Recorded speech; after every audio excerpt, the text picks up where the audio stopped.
Imagine paying rent, buying groceries, and pulling cash from an ATM, all straight from your crypto wallet, without dumping to a bank account first. In this video, I'm comparing my top 5 picks, 5 self-custodial cards, in order to help you discover which ones allow you to live on crypto. Welcome back on the channel, everyone. Here we talk self-custody, DeFi for passive income, and how to off-ramp your crypto safely. Today it's all about crypto cards and self-custody. If you're thinking which crypto card allows me to live on crypto, this video is for you. I'm comparing 5 cards and I'll put them through 6 real-world rounds that actually matter if you want to live on crypto. At the end, I'll give you a very clear verdict for European and US users so you can actually know which card fits you the best. Because, I'm gonna be blunt here, most crypto cards look amazing on their marketing pages until you hit fees, limits, top-up friction, or sorry, not available in your country kind of message. So to keep things objective, I'm using a simple scoring model. We have 6 equally weighted rounds and each one counts for 1/6 of the final verdict. Those rounds are self-custody, top-ups, fees, cashback, spending limits, and ATM limits. And before we even talk about winners, there's a brutal but important availability gate that most people ignore. You cannot live on a card you can't get. So very roughly, in the US, the practical shortlist from this lineup is usually Ether.fi Cash versus Cypher card. But if you are a UK or European user, you can seriously consider the whole set. With that context in place, let's start round 1, and this one is simple but brutal. Who actually controls the assets? Is your control enforced by keys and smart contracts, or is self-custody just a marketing soundbite? I score higher when the custody model is explicit, on-chain, and realistically user-controlled, not just trust us bro, and I will be using their official docs information as a source. So here's how the 5 cards stack up for self-custody from best to weakest in this specific round. Number 1, Gnosis Pay is the absolute best for self-custody maximalists. It has the cleanest architecture here. When you sign up, they create a new on-chain safe smart contract wallet on Gnosis chain. That safe holds your funds and it's controlled by its owners, not by Gnosis Pay, not by a random custodian. They even explain their security modules and why the safe can look view-only in some interfaces because of a delay module in the control path. That's the level of detail I like to see if you care about proof-grade self-custody. Ether.fi Cash also takes the technical side seriously. They issue a vault based on enclave-secured keys when you register, and they are very explicit that only you have access. Ether.fi never has access to your private keys or funds. Their docs go into how those keys are managed and reference a non-custodial safe style foundation behind their cash card. So while the UX feels like a card product, the underlying model is much closer to you control the key material. Holyheld is very straightforward in its legal and product language. They don't provide custodial services and you connect your pre-existing wallet to spend. You keep your own wallet, they just plug a card into it and handle fiat rails through partners. That's exactly the kind of split you want to see if you care about keeping control while still touching the banking system. COCA leans on MPC, standing for multi-party computation, and talks about full user control, no custody risk, and that they can't block or restrict accounts at the key level. This sounds great, but the docs are more high level compared to the very mechanical "here is your safe, here is who owns it" style from Gnosis Pay. So conceptually strong, but less explicit on the on-chain enforcement details, which is why it sits below Gnosis Pay and Ether.fi in this particular round. Cypher also calls itself non-custodial in the terms they say they don't hold your private keys or your funds and that you retain exclusive control. That's good, but compared to Gnosis Pay and Ether.fi Cash, the architecture is not described in as much detail. So for proof-grade, self-custody documentation, it ranks lower than the leaders, even though the intent is clearly non-custodial. Time for round 2, top-up is. To actually live off crypto, top-up is essential. We are considering which networks you can use, which assets are supported, how many steps it takes to load the card, and how many ways you can accidentally mess up. More networks and more stablecoins usually wins, but a more specialized card can still be perfect if you already live inside that specific ecosystem, so do have that in mind. And now here is how they stack up, from easiest and most flexible down to the most restrictive. Number 1 is Cypher. This is the top-up king. Cypher goes widest here. They publish a long list of supported blockchains you can use to load the card, and then they separately list where you can load USDC from. They also state there's effectively no overall load limit, and a single load can be up to $100,000 for certain assets. That's exactly what you want if you're moving larger size from on-chain into real-world spending. From a pure options and capacity standpoint, Cypher is a clear winner. Next up we have COCA. Their help docs list a solid mix of supported stablecoins and chains for funding and spending, including USDT, USDC, and also stablecoins pegged to euro across multiple networks. They're clearly optimized around the COCA wallet user interface, but they do support external funding too. For most stablecoin heavy users, this is very comfortable. Now, Holyheld is omni-chain in practice. They actually brand themselves as omni-chain, and they back it up with a healthy list of supported networks: Solana, Ethereum, Arbitrum, Optimism, Polygon Base, and more. If you are already active across those major L1s and L2s, Holyheld makes it pretty painless to bridge your lifestyle into a card. It's not quite as wide or as aggressively documented as Cypher, but from a normal user perspective, it feels very flexible. Ether.fi Cash can also be a good choice, although it's more focused.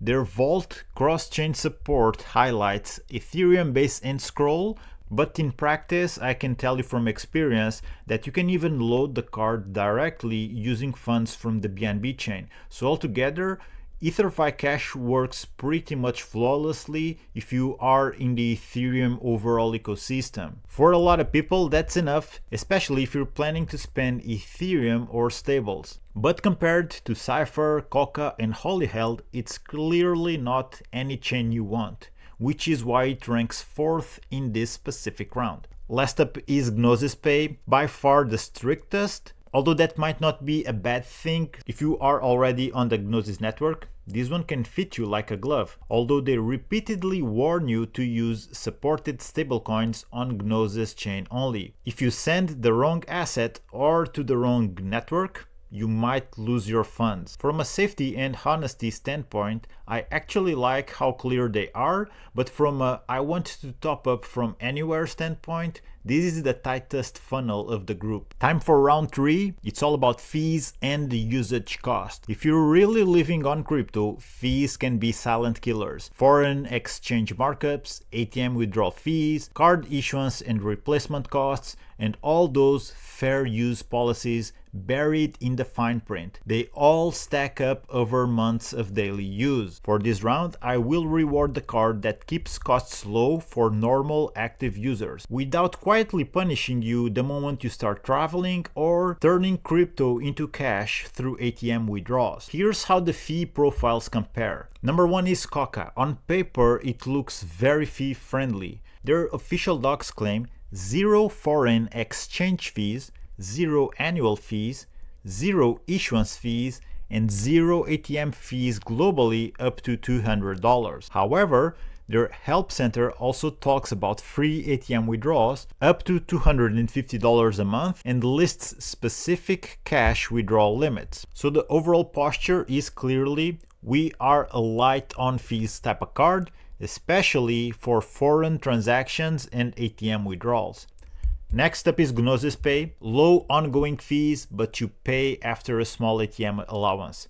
Gnosis Pay fees and limits page is refreshingly straightforward. You got a card purchase fee, a replacement card fee, and ATM withdrawals that are free up to a fair usage threshold. Once you go past that allowance, ATM withdrawals are charged at 2% per transaction with a minimum of 1 unit of the local currency. So for regular, moderate use, the costs stay quite tame. If you lean heavily on ATMs, you'll feel that 2%, but at least it's clearly documented. Now, Ether.fi Cash sits in the middle. They publish a 1% foreign exchange fee and an ATM withdrawal cap of $250 with limits on how many attempts you can make. Although in my experience using Ether.fi in Europe, that 1% foreign exchange fee is much lower. I get on average 0.5% whenever I pay using the card. And I gotta be honest, I don't really feel it on my purchases, but of course, that's just my experience with it. Now, the last one in this round is Holyheld. It wins on transparency but loses on international cost. Their fee table is detailed. International card payments, 2.5% plus €1 per transaction. International ATM withdrawals, 2.5% plus €2 per withdrawal. And then you've got inactivity and dormancy fees kicking in after several months. If you're using this card mostly domestically and staying active, it's manageable. If you're traveling a lot or constantly making foreign transactions, those percentages plus fixed fees add up quickly. In this round, Cypher scores the worst. They have the most aggressive, worst case scenario fee numbers. Their spend card terms disclose a foreign exchange fee up to 3%, cross-border fee up to 3%, and ATM withdrawal fee up to 4%. On top of that, they have a separate US credit card disclosure with no annual fee but a 1% international transaction fee, and they charge $50 for a physical card. Unless you are based in the US, in that case, physical card cost drops down to $30. So in practice, you might not always hit those maximums, but from a risk perspective, the disclosed ceilings are clearly higher than everyone else's, and the legal structure is more complex. That is why Cypher comes last in this round. Time for round 4, spending limits. This is where bank replacement stops being theory and starts being real life. If your limits are low, you're fine for coffee and groceries, but you'll hit a wall on rent, flights, hotel deposits, or bigger one-off purchases. In this round, I score higher for clear, high limits that can realistically support a full adult life. Here is how the cards stack from full crypto life down to more pocket money friendly.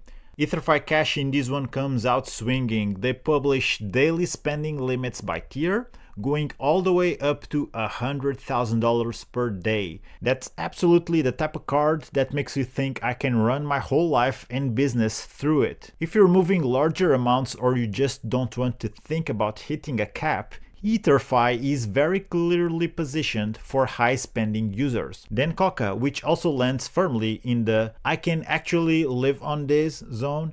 They publish high purchase limits of €30,000 per transaction, per day, and per month, with longer spending windows documented too. So you're not just getting a big headline number, you're getting consistent, repeatable capacity. For most people, even frequent travelers or heavy card users, that's more than enough. Then Cypher sits just behind those two, but still very respectable. With the standard plan, you can spend $10,000 daily and $30,000 monthly. Although if you subscribe to their premium plan, the daily spending limits go up to $20,000 and you can also spend $60,000 a month. But pay attention, they explicitly say you can request higher limits even into $100,000 monthly and above. If you need that, get in touch with support and try to unlock those ceilings. So by default, it's comfortable middle-class crypto life, and if you need more and are willing to go through compliance, you can push those ceilings higher. Next up is Holyheld. With it, you can spend €10,000 daily and €25,000 monthly. For a lot of people, that's perfectly fine. You can pay rent, travel, and cover your everyday spending without constantly worrying about hitting the cap. But compared to Ether.fi Cash, COCA, and the premium Cypher account, it's clearly one notch down, especially if you're trying to run more than just personal expenses through the card. Then last on the list, we have Gnosis Pay. This is the more conservative one on limits. You can expect 5,000 euros limit per transaction and up to 8,000 euros daily spending limit. So this is not the card you use to pay for a card or a 6-month apartment deposit in one go, but for many normal budget buys, think about rent, bills, groceries, occasional flights, it is still very much workable. You just need to be aware that in this group, Gnosis Pay sits firmly in the normal life, not whale life category. Now we're closing in on the final rounds. This one is round 5, cash withdrawals. Cash does matter less nowadays than it used to, but if you're really trying to replace a bank, you still want the option to touch paper money. In this round, I look at ATM limits. Higher daily and monthly caps rank higher, and I downgrade cards that technically support cash but with tiny caps that make it useless in real life. Here's how the cards stack from you can actually live on this to only for emergencies. Number 1 is Cypher. This one takes the crown for cash. They publish $2,000 daily and $10,000 monthly ATM limits, plus some frequency limits on how many withdrawals you can do. If you are in a country where cash is still king, or you are withdrawing regularly, Cypher is the most realistic option. Holyheld is right behind.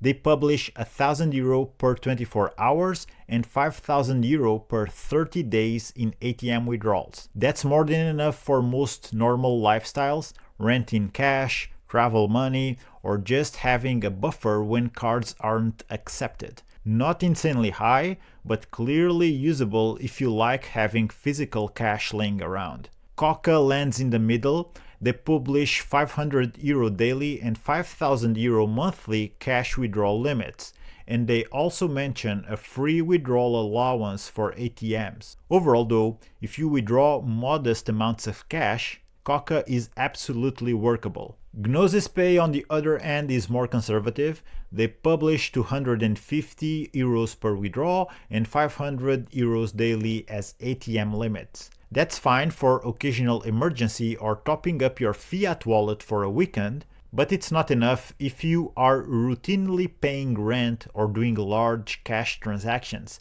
It's usable, but clearly not designed for cash-heavy living. And finally, Ether.fi is the tightest one in this round. They publish a hard $250 ATM cap with a max of 3 attempts per rolling 24 hours. For a full bank replacement, this is the weakest cash option in the lineup. Let's start the final round. It's all about cashback here. Cashback is awesome, but let's face it, up to X% almost always hides a catch. You stake the platform token, lock capital, or jump through tier hoops.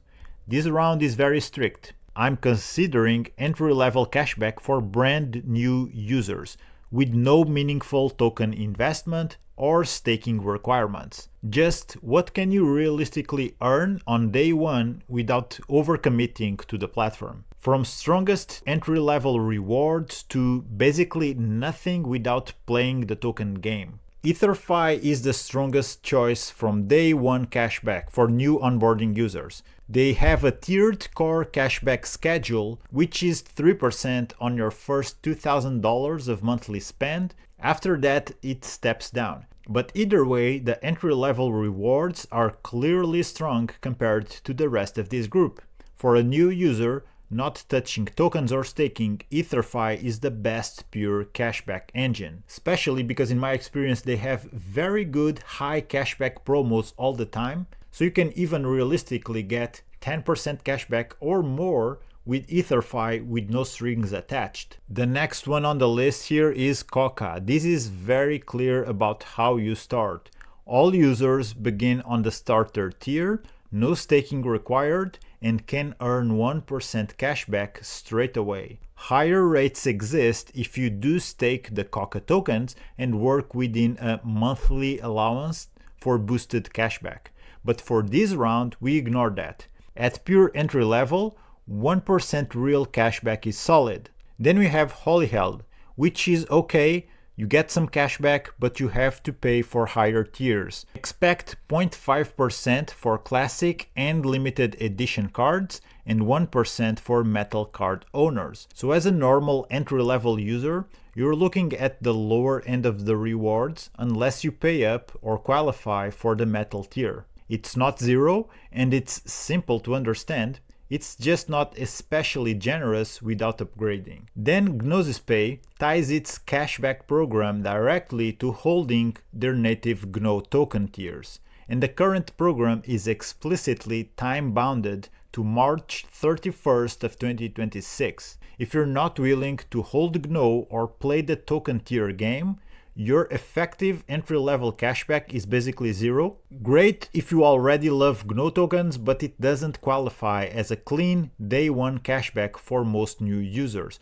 Although to be completely fair, at this current market price, GNO tokens are $100 something. So if you buy one GNO token and hold it, you can realistically earn 2% cashback from here on. If that sounds too much, you can still just buy 0.1 GNO token. You can do that easily with $20 or less and earn basic 1% cashback. Then the last one on the round is Cypher. Rewards here will be paid in their own native Cypher tokens as well, with boosted and base spending calculated per epoch. Because the cashback mechanics do not translate into a clear guaranteed percentage for a new user with no token exposure, and also because it's a bit more complex than all the others, for those reasons, Cypher lands last in this round. Alright, time to zoom out and add everything up. Using equal weighing for each round, there isn't a single universal winner. The best overall genuinely depends on where you live. For Europe, my overall winner is COCA. It is the best live on crypto all-rounder in Europe because it keeps fees low while still giving you grown-up limits and workable cash access. In my scoring model, COCA comes out on top because it combines a very strong fee posture, high clearly published spending limits, solid ATM limits with a free allowance, and practical top-up options, especially if you're happy to use the COCA wallet for the smoothest experience. So if you are in Europe, UK, maybe in Latin America or Asia, and you just want one main card that behaves as close to a bank replacement as possible, COCA is the one I'd start with. And as the best overall choice for the United States, my winner is Ether.fi Cash. This one is the best balanced US option because it trades a bit of ATM power for much better spending limits and clearer, stronger everyday rewards. Spending with it is also very flexible. You can choose between direct pay mode and borrow mode. With borrow mode, you can use your crypto as collateral, and by doing so, you will finance yourself using your crypto, but without triggering tax events because you're not selling, you're borrowing against it. So among what's realistically available in many states, Ether.fi Cash is the most balanced choice. Although Cypher clearly wins on ATM withdrawal access, Ether.fi Cash is stronger on spending limits, more predictable on the type of fees you will pay using the card, and has the cleanest, highest entry-level cashback mechanics. So if you are in the US and you want something you can actually use day to day, Ether.fi Cash is the card that scores best overall. So that's the landscape right now, guys. The best cards to off-ramp crypto while keeping yourself the custodial of your assets. The best of them really depends on where you live and how you actually spend. And if you want to try any of the cards I mentioned in this video, I've put my referral links for each one down in the description. Using those helps support the channel at no extra cost to you and unlocks the best current bonuses. If you're thinking, I want to go even more private than this, I've also made a full-on tutorial of my current favorite no KYC card. You can find that link on screen right now. Now I want to hear from you. Drop a comment with your country or state, which card you're using or considering, and any new cards you want me to review next. If you enjoyed this type of content, like, subscribe, and turn on notifications. Thank you for watching, guys. Take care, keep exploring crypto, and I'll see you on the next one.